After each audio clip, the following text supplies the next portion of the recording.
There seems to be this romantic idea floating around out there that Celtic peoples are somehow less capitalistic than other peoples, or that they have a natural, innate leaning towards socialism. Anyone who knows almost anything about Celtic history knows it's just childish nonsense. In this video I'm talking about how a Celtic people, the Belgae, brought coins and laid the roots of a capitalistic economy in Britain. I'm Benjamin Angwin. Let's get into the video.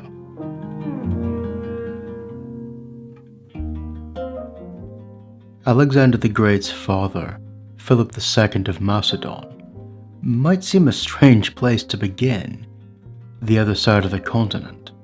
This king took over a small kingdom on the northern edge of the Greek world, and he transformed it, expanding its lands and dominating ancient Greece. To do this, he had to raise a large army. He turned to mercenaries, of course. And whilst we do not know exactly who served in his armies from all of Northern Europe, we do have coins from Greece ending up in what is now Belgium and France. More importantly, almost 200 years later, the types of coin minted by Philip, the stater, which is a Greek word for standard, a standard in weight, these were copied by the Belgae of present-day Belgium and parts of France. We have thousands of Gallo-Belgic staters that have survived across Belgium, the Netherlands, France, and Britain. This means two things. One, the Greek coins were so prestigious. They were traded for almost 2 centuries before the Belgae began to make their own. Second, this Greek stater became a template, teaching the Belgae how to first use this technology, coins and commerce in that way, and then how to copy it. And I cannot stress enough that this is a technology. You can have coins and precious things, but to create an economy around them requires technical know-how. We know the Belgae were traders. They held land on the west bank of the river Rhine. A great place to be if you want to trade.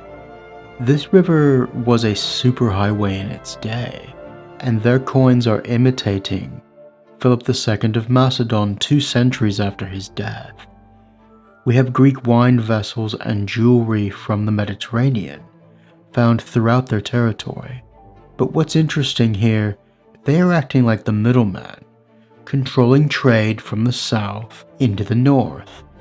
And the German tribes on the other side of the river didn't like this very much, so there is a bit of fighting between the two. Which made the Belgae strong, because if you have someone to compete with, you have to be stronger, and this made their culture, I think, more resilient. But this also formed friendships and relationships with those German tribes, which made the Belgae a Celtic people with Germanic influences who liked Greek art and wine, and trading into Britain that new prestige culture to make money. Do you see what's going on here? They are fusing different influences into their Celtic culture, making them their own, and then trading them into Britain for profit. These early coins are called Gallo-Belgic A, and were made in Belgic lands from around 150 to 125 BCE. Gaulish and Belgic cultures are so close that it is difficult to always tell them apart. Their coins reflect this. Julius Caesar's stereotyped descriptions of the Belgae being more ferocious and less civilized may have merely been propaganda for his own glory. After all, as they were further away from Rome, wouldn't conquering them make him more famous and more triumphant back home? These Belgae were, in my opinion, Gaulish in culture with a few Germanic influences. These Type A coins are closer to the Greek coins in their imitations of Philip II the Greek god Apollo, and the two-horse chariot than later coins. We have to remember that a chariot having two horses, not just one, this would have been a big deal that impressed people. That took skill. This was a boast about their war skills. These coins were often made by the Mbiani tribe, who were a Belgic people within the Belgae area, but they were along the coast, around river estuaries facing Britain and closer to the Gaulish peoples. In fact, many of these early coins come through the Gaulish culture first, the superpower of the Celtic world. The Belgae caught them on the way to Britain and then made it their own. Around the same time, we have Gallo-Belgic type B coins found in Belgium and France today, made from 150 BCE to around 100 BCE, so overlapping type A at the same time. However, these were made by a different people than the Mbiani. These coins are still Belgic, but they're more spread out through Belgae territory. In other tribes, it looks like the Mbiani created a trend, that the other Belgic tribes said, hey, we want to be a part of that, that's cool. These are more stylish. They're more ornate, but the chariot is less clear on these coins, almost as if there's a bit less skill going into making these coins. Like they want to make them faster, they want to be part of the cool kids.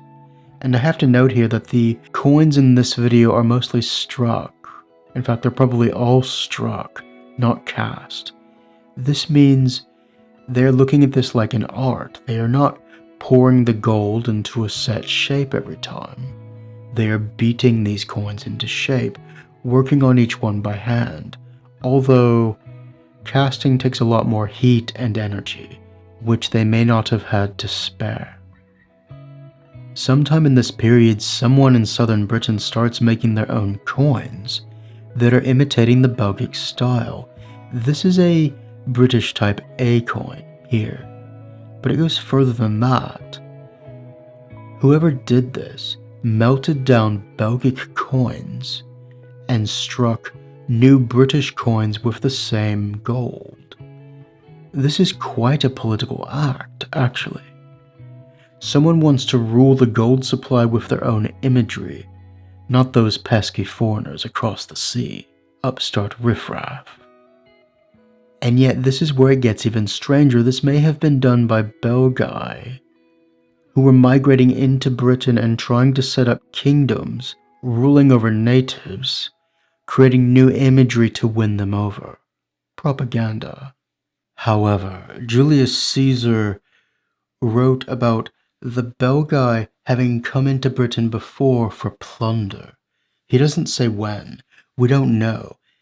And this is where it gets a bit complicated, because on the eve of the Roman invasion, some 85 years later after this, the aristocracy in most of the southeastern British kingdoms are Belgic, or at least are intermarried with Belgae tribes. Or if not, they're under influence, almost partial domination, of these Belgic groups. Take a look at this map.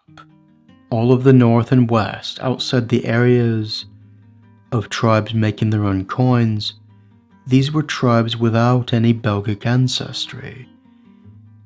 The tribal names in red here are minting their own coins.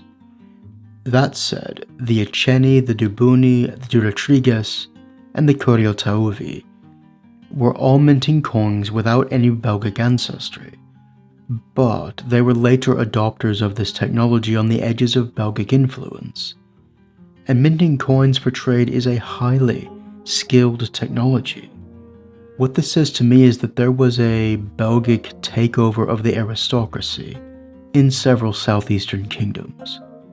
This would have been a fusion of both war and trade, taking over territory. Now when I say war, it's probably more like raiding parties, gradually taking over rather than armies. The Belgae simply had a superior technology, the market, and wealth organization. that having your own coins allows you. In clan tribal groups, they moved into another Celtic people's land and began taking over, setting up shop. But they did not finish the takeover before some of the native British aristocracy in other kingdoms began using this technology also. After this, a hybrid culture emerges in the urban centers of South England, using this new technology, fusing native British and Belgic into the southeast into a new culture. The coins reflect this new cultural equilibrium. A stability, a cultural order is taking hold. But just as things begin to finally calm down, Julius Caesar invades Gaul further south in 58 BCE, the Gallic Wars. These wars cause a refugee crisis, a mass flood of people out of Belgic and Gaulish lands into Britain. And I'm stunned when I see Welsh and Scottish nationalists today in favor of bringing mass refugees into Britain and into Wales and Scotland. It's almost as if they know nothing about history, that this has happened before, and it's what messed everything up in the first place, or part of it anyway. The Belgic and Gaulish groups flooding into Britain, they brought gold with them, but we can tell from these coins that the gold was being debased. The amount of gold and the weight was being lessened, meaning that in historical terms, that's a telltale sign for inflation. We don't have prices, we don't know exactly, but this is a telltale sign of economic ruin across the lands around the Channel. So France, Belgium, and the southern parts of Britain, which were minting coins. The second thing this did is it caused political instability, crises, and a fifth column within these kingdoms who were open to a foreign invader who would promote their own ethnic group, their imported ethnic group's interest, at the expense of the natives, who still in most places held power. And that's what happens when you have a large migration into a country. You create pockets of self-interest who can act as fifth columns against your own enemies. And this is exactly what happened later with the Atrebates, a Belgic people who, for their own self-interest, invited the Romans in.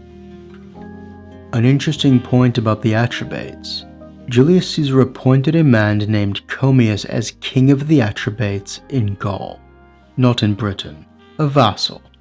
This was very useful for Caesar.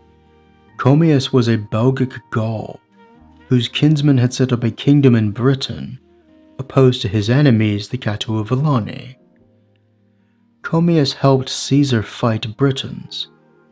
Peoples were crossing back and forth between Britain and Gaul a lot during this time, during the political upheavals of Roman intervention.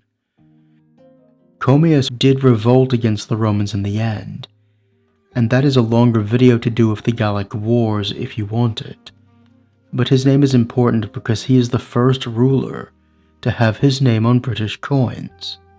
Not bad for a guy who was not even native. After the Gallic Wars, after 50 BCE, this printing of rulers' names on coins became more normal in Britain.